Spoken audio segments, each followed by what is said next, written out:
So I don't know if I'm a good husband or father. And the only way for me to find that out is by asking my wife and my daughters. Effects, welcome back to my YouTube channel. This is Tani Effect and I'm a mental health advocate. The month of June is Men's Mental Health Awareness Month, and I just thought I'd come on here and speak on behalf of my late husband, Michael Murray, her baby, and just talk about like the way that I saw everything unfold, him becoming the best dad ever, literally, to our beautiful child together. So yeah, I wish he were here to say it on his own, because by the time his passing came around, this was something that we're both actively talking about, reflecting on during our, downtime where we would, and green flag, he's the one who initiated that. Every week would sit down, no phones, no baby, just him and we just talk about how a week has gone, areas to improve as a wife or husband and as parents, things of that nature. So green flag. Listen, this man was a green flag all the way through. Our daughter was his first child, and when I tell you, he's the one who taught me how to bathe our daughter, I'm not exaggerating. This man nursed me back to health because I had a surgery. In fact, I was the one who was supposed to pass. But because of his prayers, my mother's prayers, my family's prayers, my friends' prayers, I made it through and we have a healthy baby. Recovering afterwards was a lot because this was my very first surgery, and surgery is a lot. The surgery that I had is the only surgery that performed on human beings where you cut all 5 layers of a human being. So recovery can be a lot. I was not able to move my core muscles. Yes, baby, preach. I was not able to move my core muscles literally for the first 3 months, babe. Like, I was done.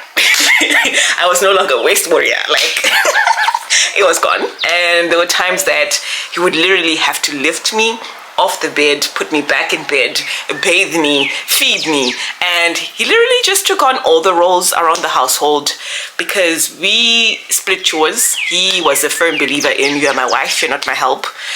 He would do everything around the house. Now, even after I had his baby, it was like a whole lot more. Like, this man was a green flag. Listen. Yeah.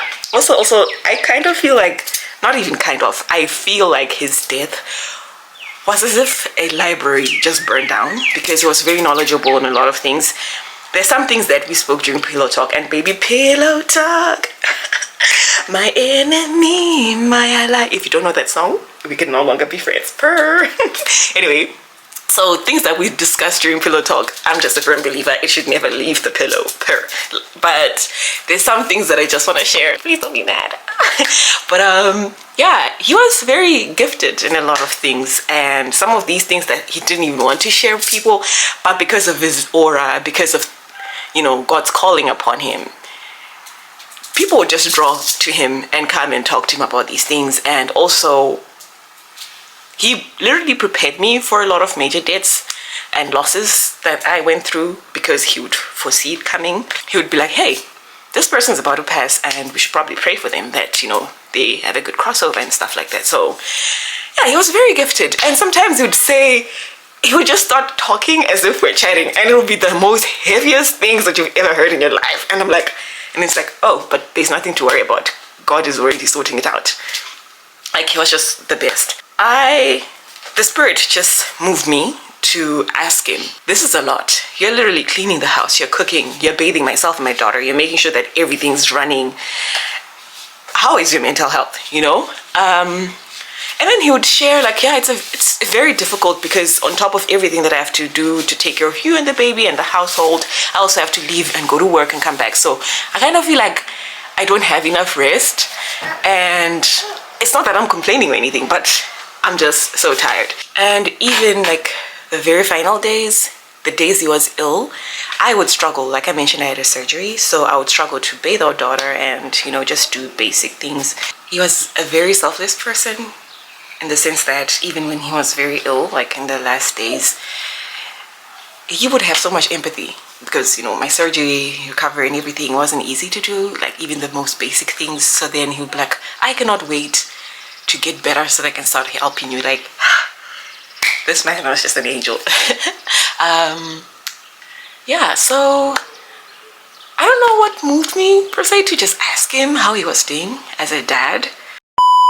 And also, one of my friends actually posted about it. He said, you know what? I feel like we have these conversations a lot where we're like, our mental health issues, you know, check in on your loved ones, but we're not looking at what the root cause of our issues are as men. Like, we need to start talking about things like that. And I said something back to him, and then I was like, you know, Tani, it's actually so funny how all the married hands that have responded to this are much more understanding than other people. I'm like, yeah, you get to see it firsthand now. And you know, back then, growing up, it would be your uncles doing all these things and going through these things with auntie or mama and daddy, dealing with their issues behind closed doors. Like, people don't really discuss it out loud. And also, you don't want to load all of that on your babies. That will just be too much, and I feel like it will create some form of trauma. So yeah, like, our parents and us now, because we are now the parents as well. Oh, that is so hard. So I guess we want to deal with these things, you know, just maybe the two of us or by yourself. You go through therapy, you pray, you do all these things that make you feel great, you talk about it with someone whom you trust. And you wouldn't want your child to see you in that state. You wouldn't want your wife to see you in that state. But I feel like men, it's okay to cry. It's okay that we raise this next generation of men. I feel like it's our responsibilities as the mothers or as their fathers, as their uncles, aunties, to tell them it's okay to cry, you know, as a man. You don't, this toxic trope, the man of the house always has to be strong. You have to be responsible for da da da da. But they crack, it's a lot of responsibility.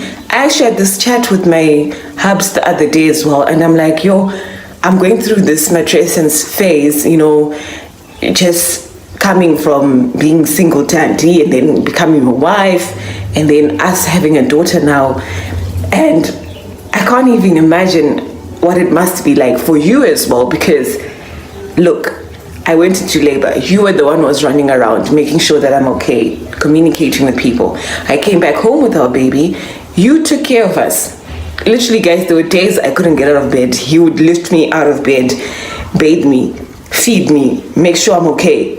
All I was doing is just breastfeeding our baby, and he was bathing the baby as well. Like, yo, I'm so grateful to have such a partner. And I felt like something pushed me to just talk about that. Like, how are you feeling? Is everything okay? Thank you for being such a great dad. But how are you? Like, with all these responsibilities as well, with bills and, yo, it must be a span. I understand. And I'm so sorry that I have to, you know, talk about it because I'm a woman. I don't identify as a man. But again, this is from the outside looking in. I'm so sorry about that. But I just thought I'd share. Like, it's a lot of emotions just being a first-time dad and being there and being supportive, because in as much as you also have to support your wife and your child, you also, who's going to be taking care of you, right? Because I can imagine it's a lot of work. He also used to mention that it's a lot of responsibility, because as a man, you're slated to be like a provider, a protector, and you have to provide for the baby, you have to provide for your wife, make sure that everybody goes to the hospital visits on time. And yeah, it was just a lot. I remember for the 10-day visit to the clinic where they check, you know, how my stitches are doing and also the baby. I remember we forgot the baby book. We forgot diapers, guys. We forgot a lot of things because this was our first time leaving the house with a baby. We decided that we wanted to do this on our own. And I promise you, both of us actually packed the bag, but we just assumed because the other was packing, they're gonna put the stuff that we forgot to put, right? And then it ended up not being there. So I was hormonal. I ended up crying. And then he was like, Tandy, calm down. Because the nurses were like, it's fine. We'll just write it on a piece of paper and then transfer it. Yeah.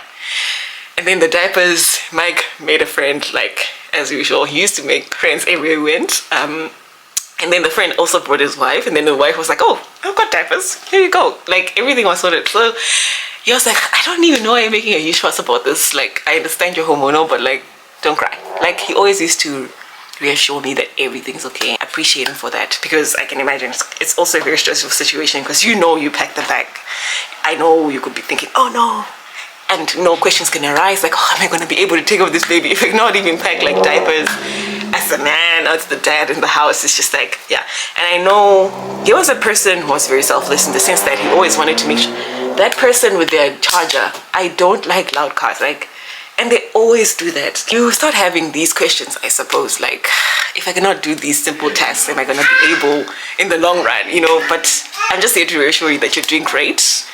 You are being a great support system. You have your own things that you're going through. You have your own emotions to process and all of that. But I suppose I did try to tell him as much as I could that he was a great dad. Every moment I got, I would reassure him, I would thank him. But you can never thank someone enough. Even the week before he passed, something just pushed me to just take a walk and go pick some flowers. Because I was like, this man's always buying me flowers. Like, every single week, flowers, sushi, because I used to crave for sushi so much, but you know, you cannot have raw sushi during pregnancy. After I gave birth, flowers and sushi, pronto, every single time. Like, love languages are being exercised all the time. He was just filling up my cup in so many ways. He made me a better person, a better wife, because I was loved right. I was also pouring back into his cup. Listen, the Bible always says a good wife comes from the Lord, but listen, a good husband, a good man comes from the Lord, Jesus, Holy Spirit, all the heavenly hosts. Because what? Like, this man has been late. You know, he's transitioned for many months now. But just the thought of him, his name, I'm smiling, I'm happy. Like, I'm comforted because even though he was taken away from us prematurely, just that short time I had with him to be his wife, just having that great honor of being this man's wife, someone to, you know, be a parent with, he taught me so much, even the smallest of things. I am telling you, this is not made up. These are things that I experienced, love that was poured into me. A good man is a blessing and like the highest honor. Listen, I don't need much. Just be kind. And this man is just overload. Kind to me, kind to our friends, kind to my family, his family. Like, he's just one of those people that you just, you just feel that pressure to want to be good because he's good, you know, like he was just the best. So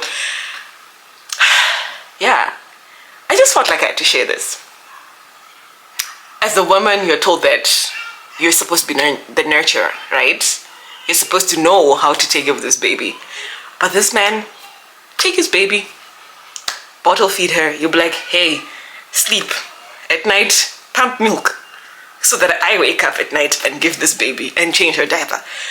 Sit down, let me cook so that you produce more milk for this baby and also get better quicker. Like, do you need your feet rubbed? Yo, guys, here's that sushi that you always were crying about during pregnancy.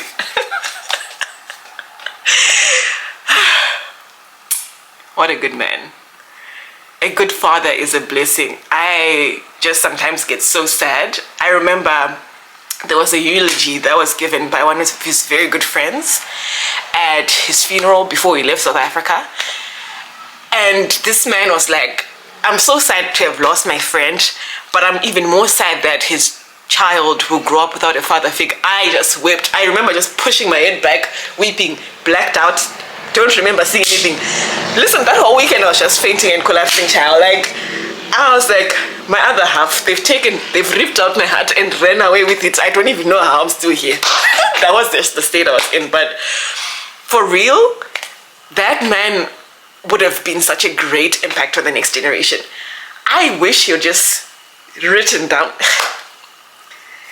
just like a guidebook, because sometimes we don't have, I can imagine sometimes you don't have that guidance as a man. I don't want to like give my own, you know, diagnosis on how people live their lives and, you know, their life experiences, but I can imagine sometimes you cannot have that, you know, space where you can just talk and learn good things. But I just wish he was still here to just give out his wisdom, because that man, yeah, he was just the best. He was truly the best. Like, I should reflect more on that. I should actually thank God for just speaking to me, to ask him that. Yeah, that was a great question to ask, actually. And I hope wherever you are. I should have lit a candle before I started this video because really and truly, this was like a love letter to my loved one, okay? Wherever it is, if you can hear me, I just wanted to say thank you. Ngiyabonga. Basa. You were such an amazing husband. I remember my dad came down when I gave birth to South Africa. And I was like a few feet away from him and Michael. And the last thing he said to Michael, he was like, be a good husband. And he walked away. And Daddy, I just want to let you know that he was just that and more. Like, guys, I can't put into words every single little thing. I'm going to write a book, Charles, very soon. I will. And he is a great part of why I decided to go into cognitive behavioral psychology. Because I just want to know how people think and how they react, and if we can, you know, change our perspectives and how we perceive things by just sitting down and talking. Yeah. I just want to say thank you. You were an amazing father. There was absolutely no doubt about this. Like, you know this. You're a great husband, you're a great father, you're a great friend, you're a great brother, great uncle. Yeah. Amazing.